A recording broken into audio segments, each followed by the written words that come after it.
2019, a publication from the Harvard Journal stated, since 2000, over 300,000 people, roughly half the population of the state of Vermont, have died from fatal opioid poisoning in the United States. Hey guys, I'm Aaron. Today we'll be discussing the war on drugs, specifically America's war on drugs, and how that is a war that will never be won but is of the utmost importance to fight. Today I will help you understand this drug epidemic, also the major supplier of drugs into the United States, and why we fight this war and how to stop it. The drug crisis that caused this epidemic has changed and ended hundreds and thousands of lives in the United States over the last 60 years. What do the numbers look like today? Understanding the drug abuse epidemic in the United States.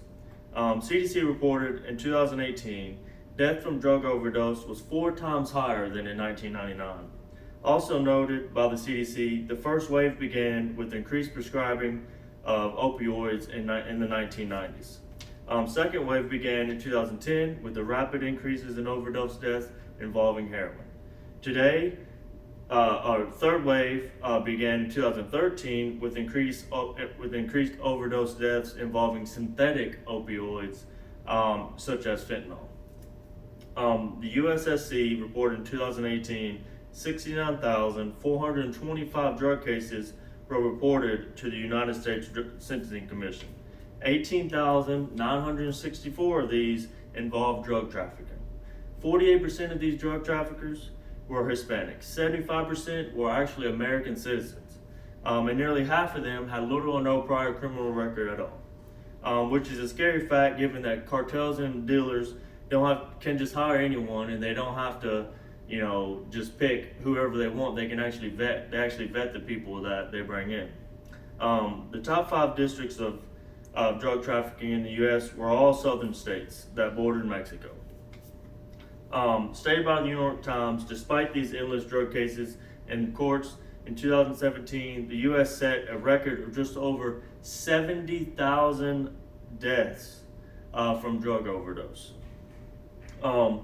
The information I just gave you was for a reason, and that reason was to put in perspective what we know about drugs and where they're coming from. Now that we know that, who is this supplier exactly? By far, the main supplier of opioids into the U.S. is South America, namely channeled through Mexico. James Cooper noted that Mexican transnational criminal organizations remain the greatest criminal drug threat to the U.S. by far. No other group can challenge them in the near term. Cooper also stated they traffic heroin, meth, cocaine, and marijuana using transportation and distribution services such as planes, boats, submarines, just regular traffic through our border walls, tunnels, things such as that. And the NACLA noted the former president of Mexico, Calderon, started the drug war again in 2006. Since then, 250,000 people have been killed. Another 62,000 are missing, and an untold number of burial mass graves are across the country of Mexico.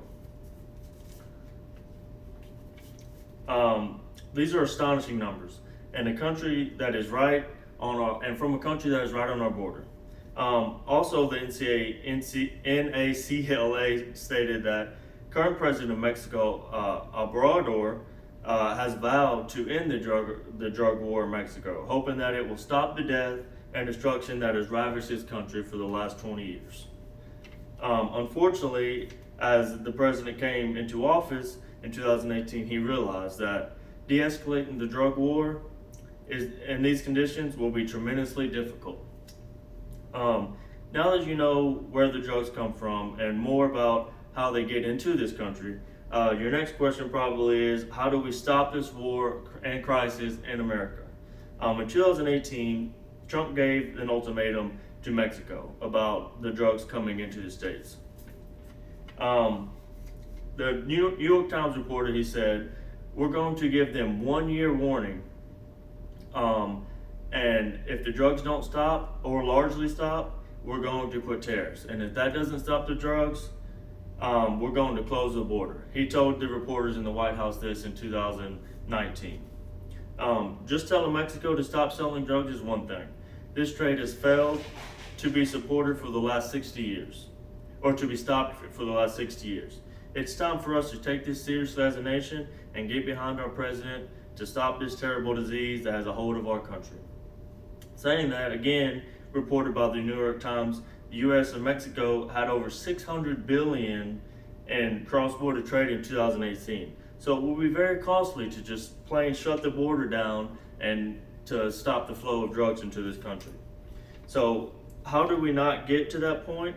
One way that was brought up by President Trump in 2018, Trump spoke clearly. He stated, "This is about winning a very, very tough problem. And if we don't get very tough on these dealers, it's not going to happen, folks." New York Times reported that as well.